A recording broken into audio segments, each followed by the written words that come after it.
mengagetkan dunia kedokteran di Timur Tengah.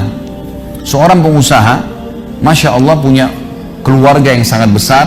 Dia berpoligami, punya istri yang 4, kemudian anaknya banyak, harta kerbanya banyak. Perusahaan yang dia tanggung itu lebih dari 20 perusahaan di bawah naungan dia. Orang kaya raya, mampu. Subhanallah, satu waktu di umur 63 tahun dia datang periksa ke dokter. Dia rasa nggak enak, sesak nafas. Waktu difoto di ronsen, tiba-tiba dokter yang foto itu kaget. Waktu selesai di ronsen, dia katakan, mana tadi pasien yang di ronsen? Mana pasien tadi? Pasien masih duduk di depan. Pastikan pasien ini cari di ruang kematian. Nggak mungkin, secara ronsen sudah tidak bisa. Jantungnya tidak berdetak. Orangnya tidak berdetak jantungnya. Subhanallah, pada saat dicek ternyata tidak berdetak betul. Di tanah mana dokter ini tidak percaya, dia teriak, dia mengatakan ada orang mati baru di ronsen tapi bernafas, gitu kan. Dia panggil telepon teman-teman spesialisnya, kemudian ditelepon datang. Kemudian dikasihlah gambar tersebut kepada temannya mengatakan, mana jenazah ini? Kata temannya, yang dokter yang satu yang foto pertama, ini bukan jenazah, ini orang yang lagi duduk. Kaget dokter yang kedua, jantungnya tidak berdetak secara medis, nggak mungkin bisa hidup. Bagaimana ceritanya nih? Dipanggil, apakah ini punya Anda? Dia bilang, iya ini punya saya. Dicek lagi kedua kali, benar. Dua-dua dokter ini tahu secara teoritis, shock. Ini nggak mungkin orang mati nih. Nggak ada ceritanya nih. Dipakai alat USG pun jantungnya tidak berdetak. Kok bisa hidup nih? Bisa ngobrol.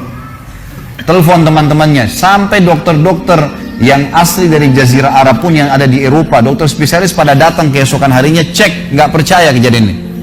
Dicek ternyata benar. Kemudian ditelusurin lah, kira-kira bagaimana bisa orang ini masih bernafas, masih ngomong. Si pasien ini mengatakan, ada apa sebenarnya? Dia bilang, orang seperti Anda nggak mungkin hidup, sudah mati. Lalu kata dia, apakah orang seperti saya, jantung tidak berdetak, bisa punya keluarga? Mereka bilang, mustahil. Dia bilang, saya punya istri, dan saya melayani mereka. Apakah orang seperti saya bisa bekerja? Dia bilang, mustahil, saya menaungi 20 perusahaan saya.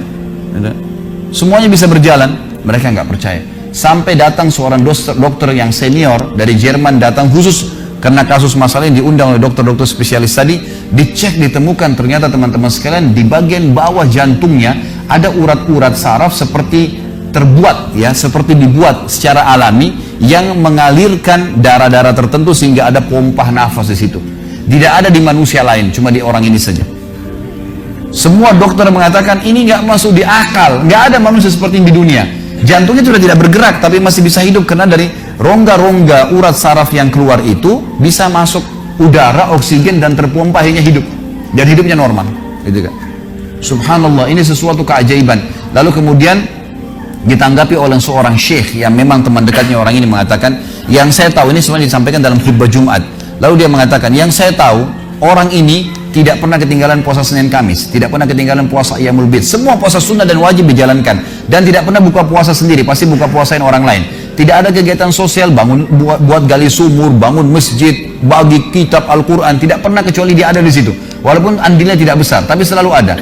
Orang tuanya selalu dibaktiin, selalu bersedekah, selalu kalau datang kepada saya diskusi tentang masalahnya orang. Ini ada tetangga saya punya masalah begini, bagaimana jalan keluarnya secara syariat, dan seterusnya. Hidupnya sibuk dengan ibadah kepada Allah Subhanahu Wa Taala. Allah ciptakan urat saraf khusus sehingga bisa terpompa, ya, udara masuk ke jantungnya. Tidak ada operasi. Ini yang dikatakan yaj'al min amri yusra, mudah, aneh, dokter nggak masuk di akalnya. Dan ini banyak orang subhanallah lupa dengan Allah Azza wa Jalla. Subuh besok insya Allah kita akan bahas lebih jauh masalah itu. Mereka tidak tahu kalau kekuatan Allah SWT. Sakit, dokter, dok, bagaimana saya bisa sembuh? Subhanallah. Sebelum pergi akhi, ukhti, bilang, ya Allah, jadikan dokter ini penyebab saya sembuh insya Allah. Tapi kita tidak bergantung pada manusia. Kata Nabi SAW dalam hadis qudsi riwayat Bukhari, kata Allah Azza wa Jal, hai anak Adam, kalau kau menggantungkan nasibmu padaku, aku akan memenuhi semua kebutuhanmu. Tapi kalau kau menggantungkan nasibmu pada selain aku, maka aku akan biarkan kau dengan ketergantunganmu. Ya udah, terserah kamu, tidak akan bisa ditolong, gitu kan. Tapi kalau Allah Azza wa Jal turun tangan, sudah berbeda ceritanya teman-teman sekalian. أمي كم أهواها أشتاق لمرآها وأحن لألقاها وأقبل يمناها.